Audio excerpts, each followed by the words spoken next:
Imaginez une cité antique animée, dont les rues résonnent du bruit des marchands vendant leurs marchandises et des ingénieurs exposant fièrement des aqueducs qui surpassaient même les merveilles de Rome.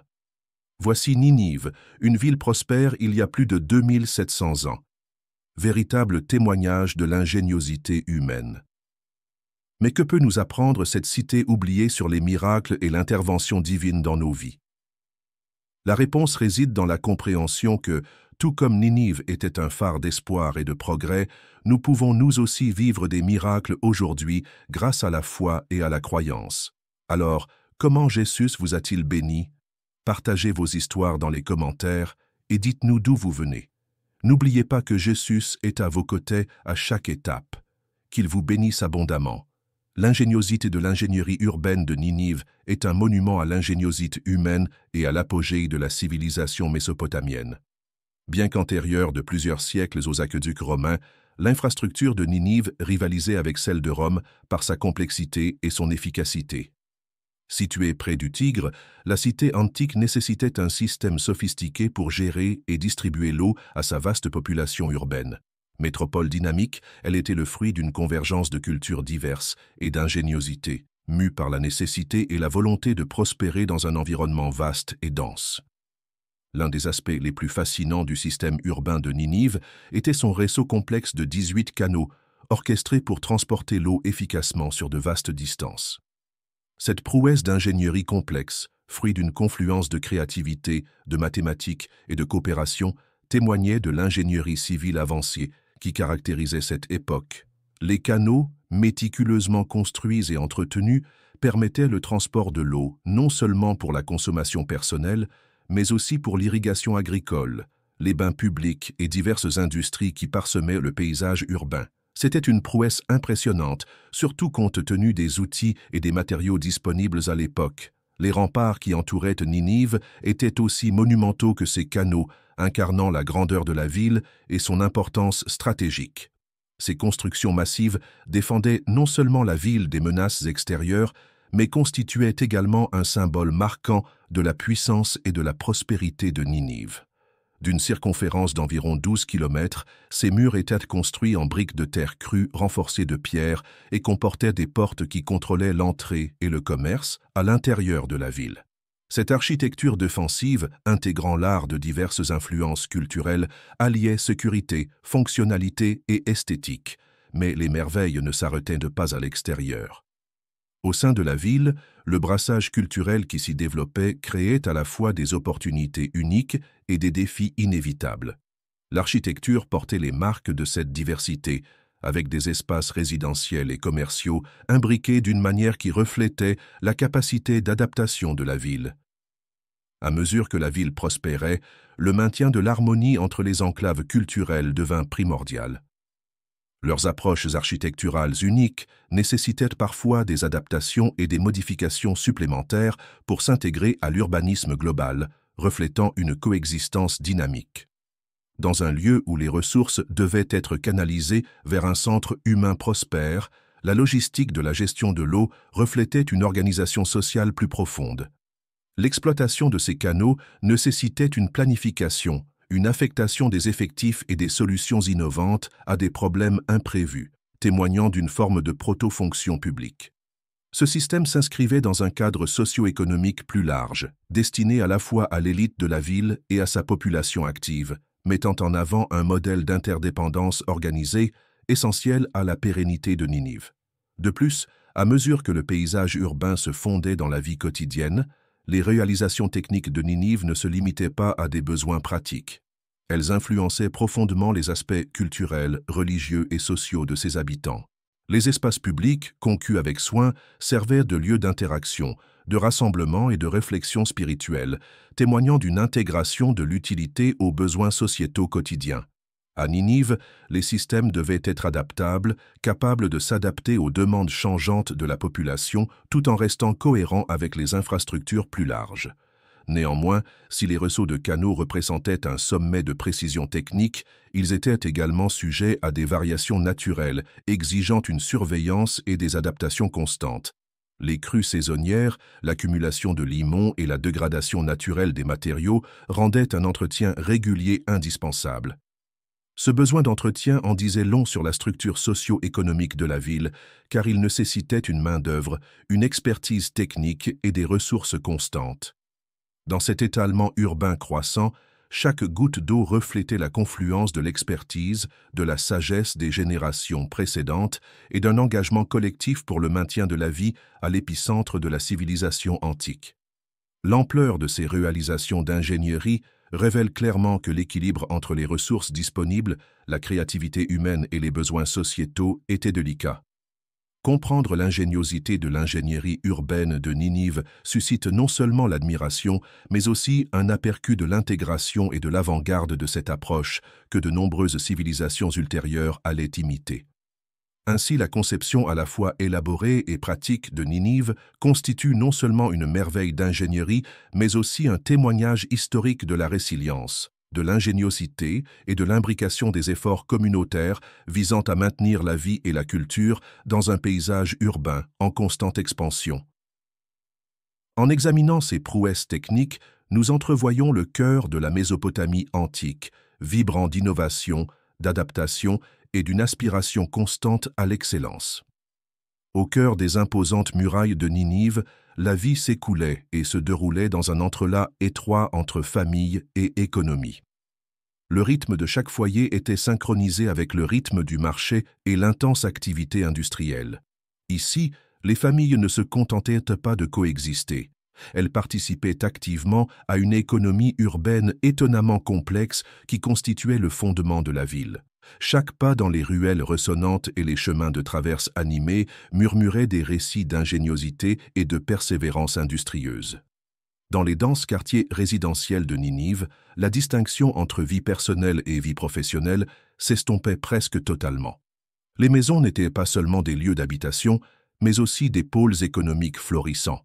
Chaque pièce débordait d'activités. Des métiers à tisser tissaient des textiles complexes dans une zone, des pots en argile façonnés par des mains expertes dans une autre. Les cuisines fourmillaient, non seulement pour les repas familiaux, mais aussi pour la préparation commerciale des aliments destinés aux étals des marchés. Cette utilisation multifonctionnelle de l'espace était autant une question de nécessité que de choix. Dans une ville encombrée de murs immenses mais limités, chaque centimètre carré recelait un potentiel de productivité et de prospérité. La structure familiale elle-même était un noyau d'activité économique, tissant une toile complexe qui animait le cœur de la ville.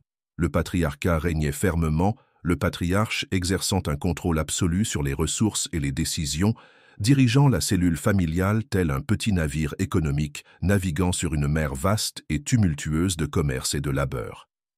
Sa parole était souvent définitive, et ses stratégies dictaient la circulation du travail et des biens. Pourtant, derrière chaque décision décisive, les rouages invisibles de la gestion domestique faisaient tourner en douceur les roues du commerce domestique. Le rôle des femmes dans ce labyrinthe patriarcal était loin d'être passif. Elles étaient des forces dynamiques au sein de l'économie de subsistance, leur travail étant essentiel à la fois à l'économie familiale et à l'économie de marché.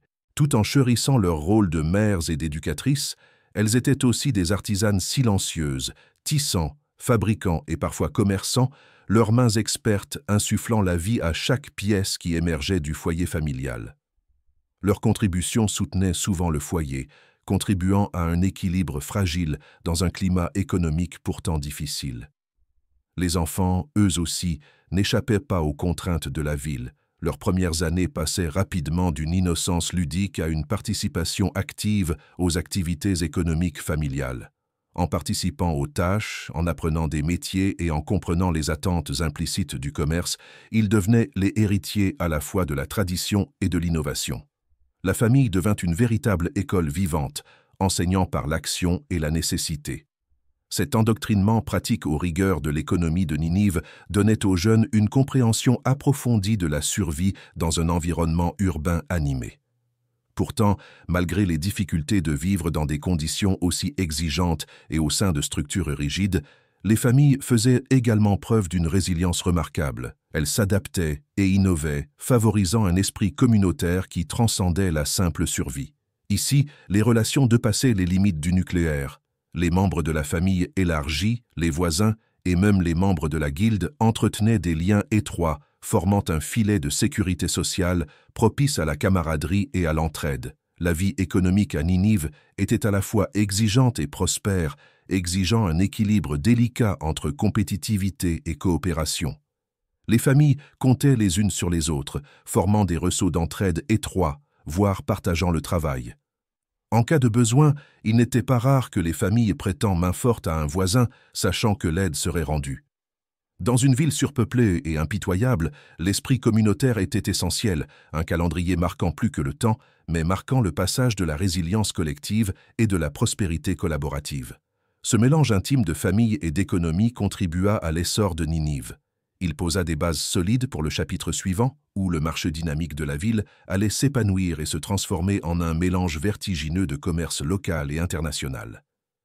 Mais au sein des foyers et des cœurs de Ninive, où le quotidien signifiait survivre au milieu de la splendeur urbaine, les familles tissaient des histoires non seulement de sens économique, mais aussi d'humanité. Unies par leurs liens et poussées par la nécessité, ces familles ont perpétué les légendes de la ville, cultivant leur lignée au fil de chaque jour de travail et de chaque nuit de repos.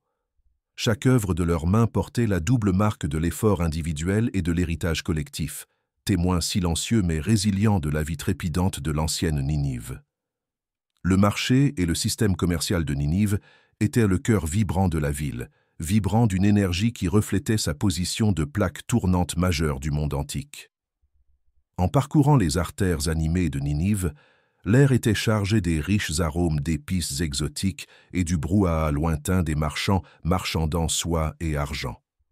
Les marchés n'étaient pas seulement un lieu d'échange économique, mais aussi un creuset culturel où convergeaient tradition et innovation de contrées lointaines. La sophistication des réseaux commerciaux de Ninive fut largement influencée par la Babylone voisine, connue pour ses systèmes bancaires pionniers qui encadraient le crédit et les transactions financières. Cette influence a insufflé à l'économie de Ninive une complexité qui lui a permis de commercer dans de vastes régions. Les marchands de Ninive pouvaient accorder des lignes de crédit et conclure des contrats qui organisaient le flux de marchandises depuis la péninsule arabique jusqu'en Égypte et même au-delà.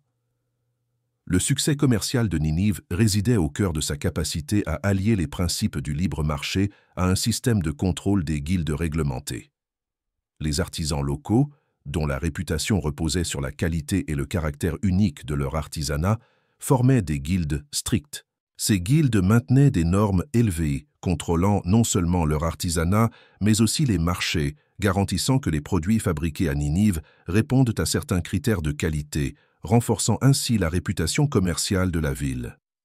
Ces guildes jouaient un rôle essentiel dans le maintien d'un équilibre entre la préservation de l'artisanat traditionnel et l'ouverture à l'innovation. Elles jouaient également un rôle essentiel dans l'éducation et la formation des jeunes générations, garantissant la transmission et le perfectionnement des compétences au fil du temps. En contrôlant l'offre, les guildes contribuaient à gérer l'inflation et à stabiliser le marché, créant ainsi un environnement économique durable capable de soutenir la population de la ville. Les marchés de Ninive étaient diversifiés et segmentés, avec des espaces dédiés à différents types de marchandises. Des sections spécifiques étaient réservées aux textiles, réputés pour leurs teintes éclatantes, témoignant de l'influence culturelle venue de régions aussi lointaines que l'Inde.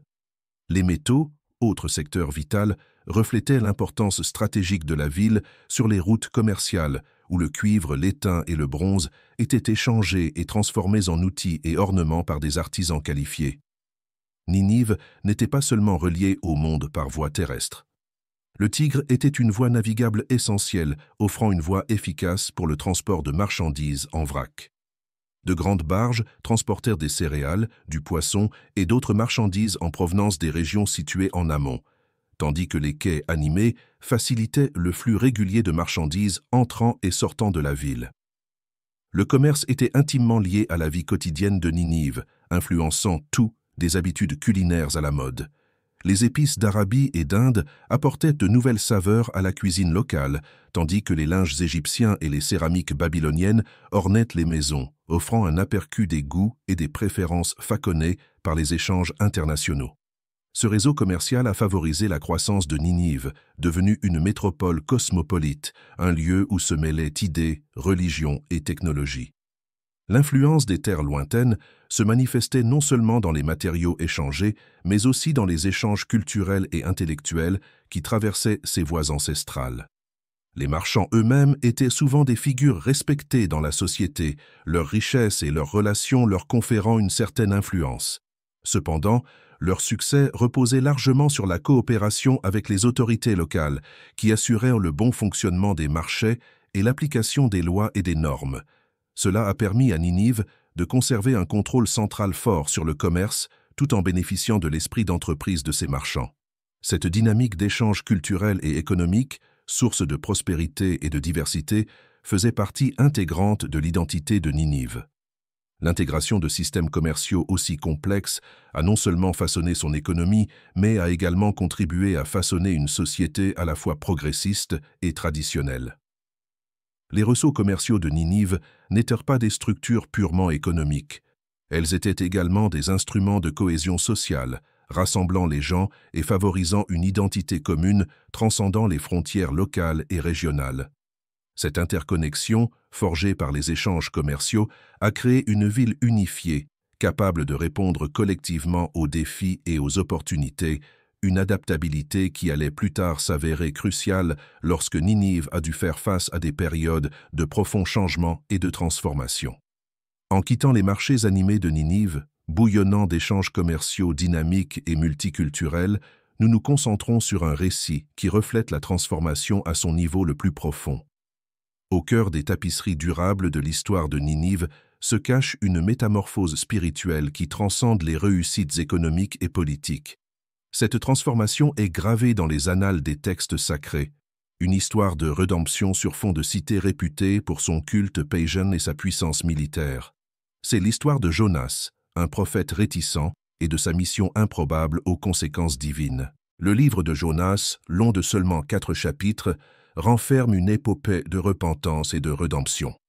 C'est une histoire qui met en lumière la tension entre la justice et la miséricorde divine, la fragilité et le potentiel humain, et les profonds bouleversements qui peuvent survenir au sein d'une société au bord du gouffre moral et spirituel. Jonas charge par Dieu de délivrer un message prophétique à Ninive, une ville en proie à des pratiques notoires et à l'idolâtrie, devient un improbable instrument de transformation. L'élan narratif commence lorsque Jonas, tel que rapporté en Jonas 3:4-10, cède finalement à l'ordre de Dieu après une première fuite en sens inverse. Son message à Ninive est d'une simplicité saisissante, mais terrifiant. Encore 40 jours et Ninive sera détruite. Cette proclamation se propage dans la ville avec une rapidité étonnante, suscitant une réaction qui défie toute attente. La réaction collective immédiate et profonde dresse le portrait d'une société en plein désarroi moral, mais paradoxalement ouverte au changement. Du roi sur son trône aux citoyens ordinaires envahissant leurs marchés animés et chaotiques, on observe un mouvement unifié vers la repentance. En entendant les paroles inquiétantes de Jonas, même le roi de Ninive descend de son trône royal, troquant ses robes ornées contre des sacs en signe d'humilité et de pénitence. Il promulgue un décret plus contraignant que toute réglementation commerciale, exhortant chacun à s'abstenir de nourriture et de boissons et à implorer Dieu avec ferveur. L'image ici est saisissante. Une ville, si lourdement fortifiée par sa richesse matérielle, ressonne désormais de prières transcendant le tumulte du commerce et du troc, d'appels au pardon couvrant le bruit des devises et le bruissement des soieries. Cet acte de repentance à l'échelle de la ville est profond, non seulement par son ampleur, mais aussi par l'authenticité de sa contrition. Ninive, métropole aux prouesses économiques inégalées, fait aujourd'hui preuve d'une force et d'un ressaut différent, d'un éveil spirituel sans précédent dans l'histoire biblique. Au milieu des cendres et des sacs de toile, on peut presque imaginer des étals et des boutiques, habituellement animés par le commerce et les échanges, réduits au silence par l'unité de la prière et du jeûne. Ici, la culture du commerce cède le pas à une culture de la spiritualité et de l'introspection. Ce qui est fascinant dans l'histoire de Jonas, c'est la façon dont elle démontre le potentiel de transformation sociétale porté par les actions individuelles.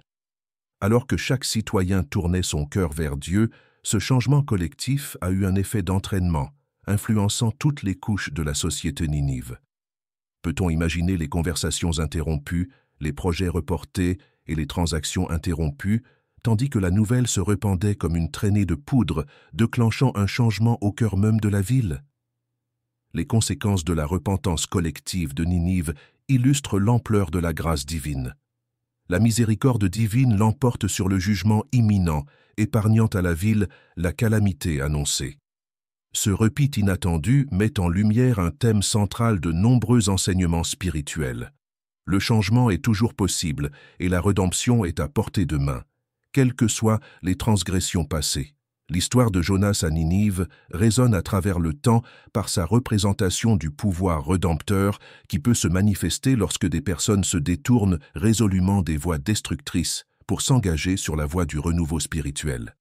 Si les étals et les routes commerciales de la place du marché de Ninive incarnent l'ingéniosité et l'effort humain, le théâtre de Jonas dévoile un héritage d'éveil spirituel, soulignant la vulnérabilité humaine et sa capacité de changement. À mesure que nous avançons dans ce récit, l'histoire de Jonas à Ninive constitue non seulement un récit ancien préservé dans les Écritures, mais aussi un témoignage du pouvoir de la foi pour provoquer des changements tangibles au sein des individus et de la société dans son ensemble. Ainsi, cette partie de notre voyage à Ninive nous rappelle que si les systèmes économiques et le commerce forment le cœur d'une ville, c'est dans les transformations spirituelles, les mouvements invisibles et l'orientation collective des cœurs vers le bien que les sociétés trouvent leur héritage le plus authentique et le plus durable. Le marché peut favoriser la richesse, mais l'humilité devant le divin engendre la grâce, une monnaie d'échange bien plus précieuse.